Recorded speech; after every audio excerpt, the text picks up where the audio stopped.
This is a landmark event for the American Heart Association because it's not disease specific. They're sending a message of wellness. They're sending a message of empowerment. They're sending a message that we must be proactive in taking care of ourselves. We have an all-star lineup. Terry Williams as our luncheon keynote, to our expert panels and workshop leaders. We have our power break room, and we'll be having health screenings by Harlem Hospital, free chair massage also. So when we have our breaks, be sure to go into our break room. I think this has been a wonderful event. I'm happy that I came, and thank you again.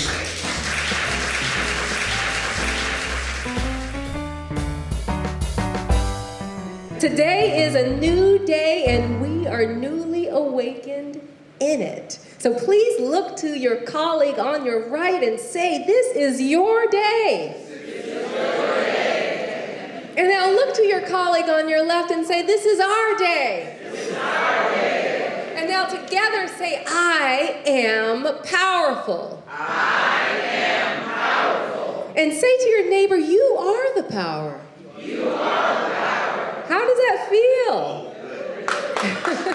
Less than 4 cents of every healthcare dollar is spent on prevention and public health, even though 80% of the risk factors involved in the leading causes of death are behavior related and thus preventable. This Power New York City Health and Empowerment Symposium is intended to attack this challenge head on by providing inspiration, information, and practical tools for healthy living.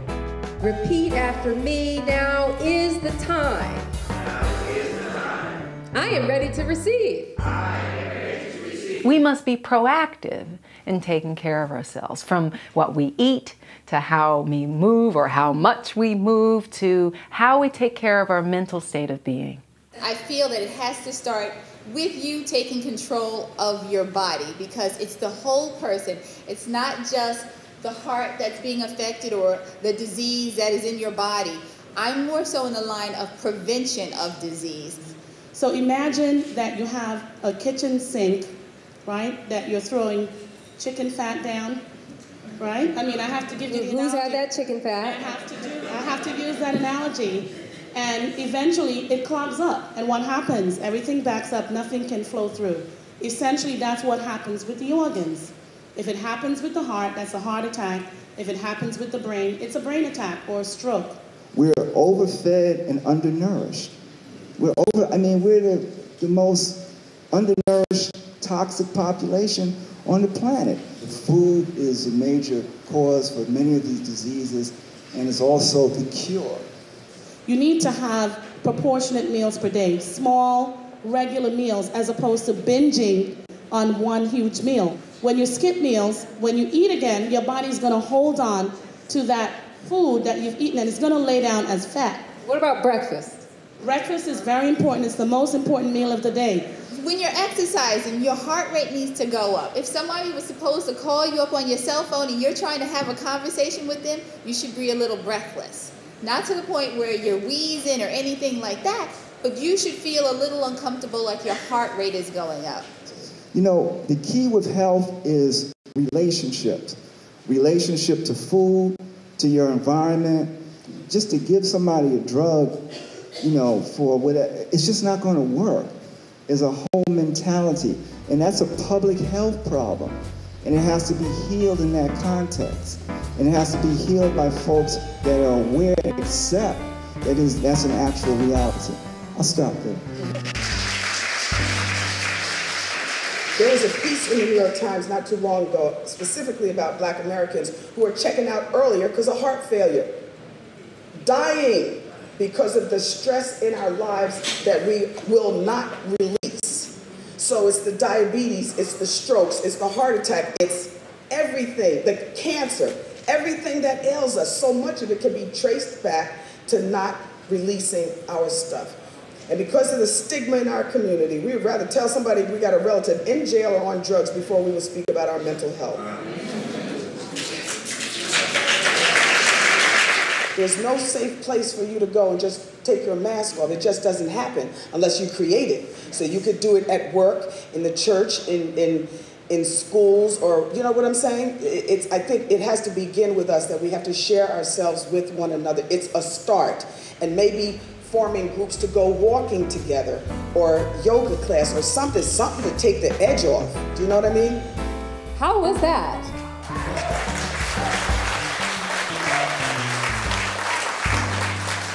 One of the takeaways was simply the focus on wellness. It wasn't about disease.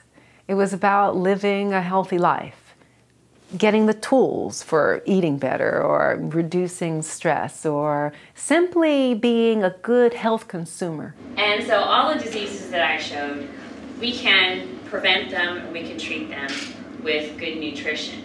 Hot water, it feels good, but it actually makes your skin drier because it strips the oil. So it's just like when you do the dishes, things that cut the oil too much, the water is going to evaporate, and then your skin is going to be dry. Part of a healthy mental attitude is really getting out of your head and focusing on what you feel. If you're riding an airplane and it drops 500 feet, you're going to get this feeling in the pit of your stomach. The thought's going to be, oh my gosh, we're going to die, I'm going to die. But if you're a skydiver and you drop 500 feet, you get the same feeling, but it's like, yeah, this is what I paid for. Most people will tell you that when they take a nice deep breath, the respiratory diaphragm is lifting up. It should in fact be contracting downward and elongating the lungs. So the lungs do this and this, but most of us just do this. A lot of the value in this event has to do with the sharing. At the very end, we had a closing session where it was really about the participant. The ability to ask questions, to share their own stories, and also to offer one action step that they would take to make a difference in their life that day. I feel like I found my mission. I think that my mission, my action plan moving forward, is to make sure that anybody who I come into contact with is aware of what their mental health is all about. What came to me was, in the fall, I'll start what I would consider an after-work walking program. As many of you know, I almost died about 12 years ago. I lost 20 pounds in a 2-week period. My organs are going to shut down. I was in the hospital for 10 days. I almost died at the age of 28. And would have worked myself to death, basically. High-powered executive, workaholic. What Terry was talking about, I manage stress by working more. There's a step you can take, and there's support out there. So if you want to, help heal your community, there are resources to help you do that. And I think, and maybe you'll agree with me, that we need that. Do we need that? And I just want to thank you for doing this. And next year, please recruit me to help spread the word so that more people can come in and have this kind of day, because it really was very informative and just wonderful. Have you found your joy today? I am power living. I am power living. I have the power. I have the power. You are the power. You are the power. Thank you for sharing.